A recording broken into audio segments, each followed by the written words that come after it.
Assalamualaikum warahmatullahi wabarakatuh. Gimana kabarnya? Alhamdulillah, mudah-mudahan semuanya dalam keadaan baik-baik saja. Alhamdulillah, pada kesempatan kali ini kita dapat melanjutkan materi pelajaran kita, yaitu pelajaran fikih di kelas 9 di sekolah kita tercinta SMPS Islam Al-Munawwarah. Sebagaimana yang kita ketahui bahwasanya kita minggu lalu sudah melaksanakan Hari Raya Idul Adha dan alhamdulillah kita juga sudah mempelajari bab kurban. Akan tetapi ada hal-hal yang perlu kita ketahui bersama mengenai kurban. Nah, tapi sebelum kita mulai, mari kita baca doa terlebih dahulu. Bismillahirrahmanirrahim.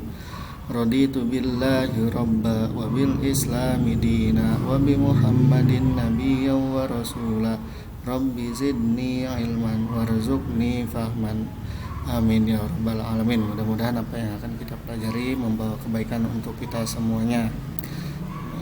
Oke, ini adalah materi lanjutan kita, itu masih berkenaan dengan kurban Fat 2.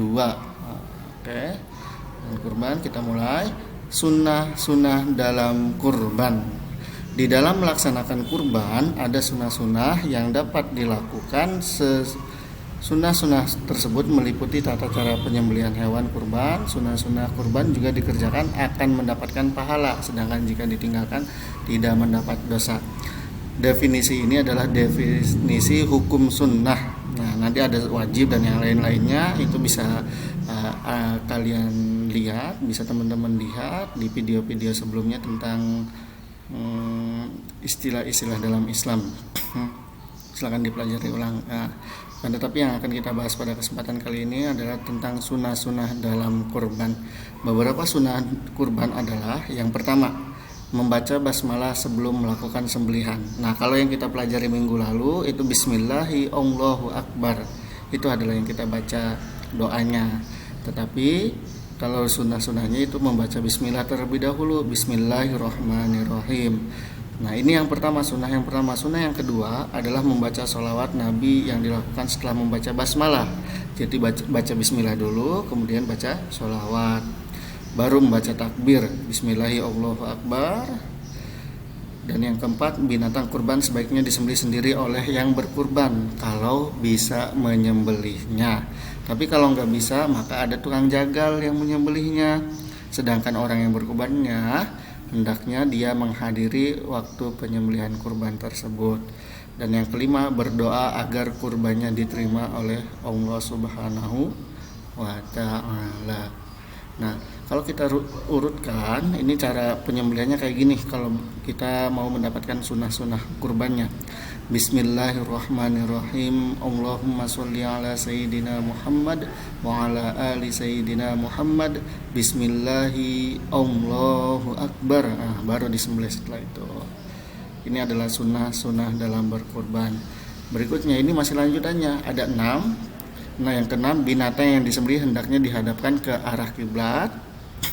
Yang ketujuh, disyariatkan bagi orang yang berkurban jika telah masuk bulan Zulhijjah untuk tidak mengambil rambut atau memotong rambut dan kukunya hingga hewan kurbannya disembelih. Jadi ini sunnahnya, nggak boleh motong rambut kalau udah masuk bulan Zulhijjah, nggak boleh motong rambut, nggak boleh motong kuku sampai hewan kurbannya disembelih. Ini bagi orang yang ingin berkurban, kalau ingin mendapatkan sunnahnya. Yang kedelapan, daging kurban sebaiknya dibagikan kepada fakir miskin dalam keadaan mentah. Nah, jangan matang ya, mentahnya, dengan ketentuan sebagai berikut: sepertiga untuk yang berkurban dan keluarganya, sepertiga untuk fakir miskin, dan sepertiga lagi untuk hadiah kepada masyarakat sekitar.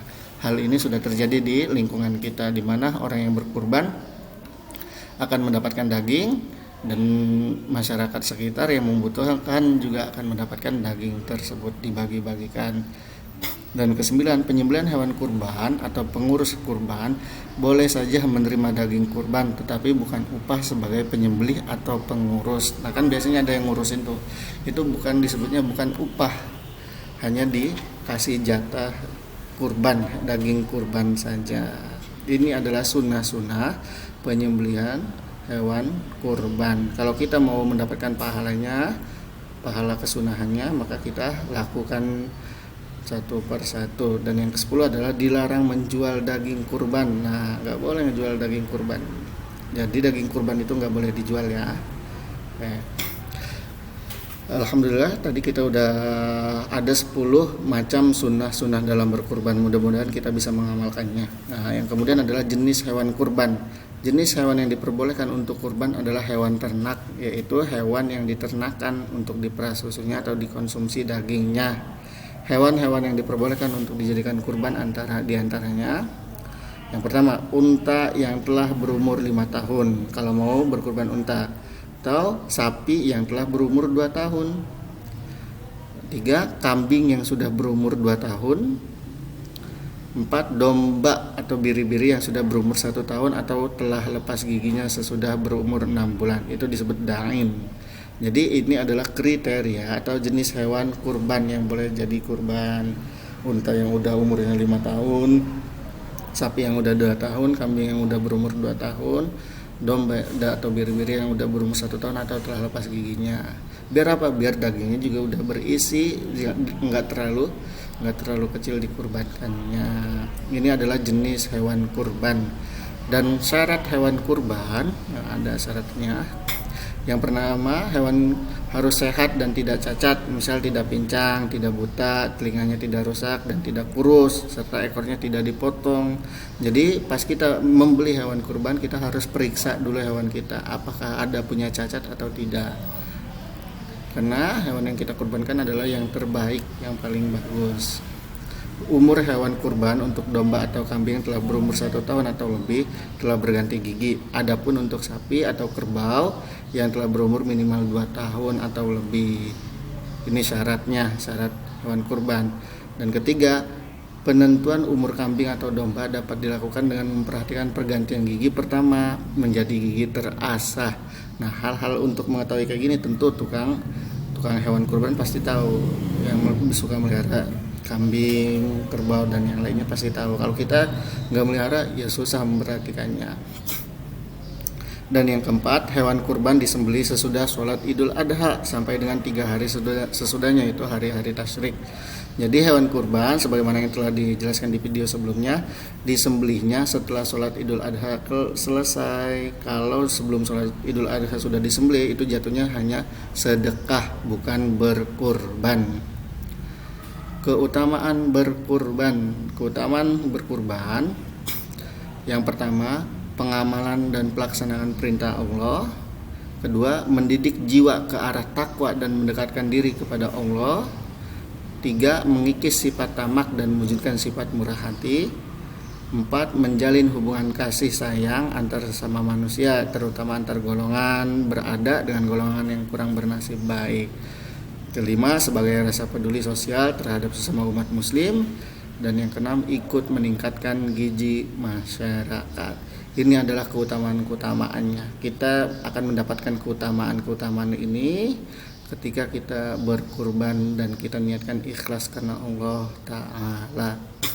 Nah, ini tadi kan salah satu sunnahnya itu doa agar kurbannya diterima. Ini doanya sebagai berikut: Allahumma taqabbal min Muhammadin wa ali Muhammadin wa min ummati Muhammadin. Ya Allah, terimalah kurban Nabi Muhammad SAW, keluarganya dan umatnya.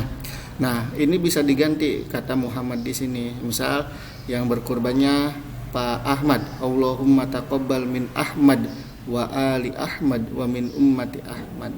Ini baca doanya boleh seperti itu atau boleh yang seperti ini saja. Jadi seperti itu. Ini doa. Jadi rentetannya kalau kita rentetkan biar dapat sunnahnya juga. Pertama, Bismillahirrahmanirrahim. Allahumma sholli ala sayyidina Muhammad wa ala ali sayyidina Muhammad. Bismillahi Allahu akbar.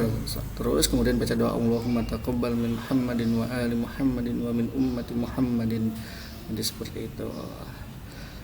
Alhamdulillah kita telah selesai mempelajari bab kurban. Insyaallah pertemuan yang akan datang kita akan mempelajari akikah. Apa itu akikah? Apa saja yang berkaitan dengan akikah akan kita pelajari di pertemuan yang akan datang. Mudah-mudahan apa yang kita pelajari pada kesempatan kali ini membawa keberkahan bagi kita semuanya. Amin ya robbal alamin. Kita tutup dengan sama-sama mengucapkan alhamdulillahirabbil alamin. Doa kafaratul majlis. Subhanaka Allahumma bihamdika asyhadu an la ilaha illa anta astaghfiruka wa atubu ilaik. Wassalamualaikum warahmatullahi wabarakatuh.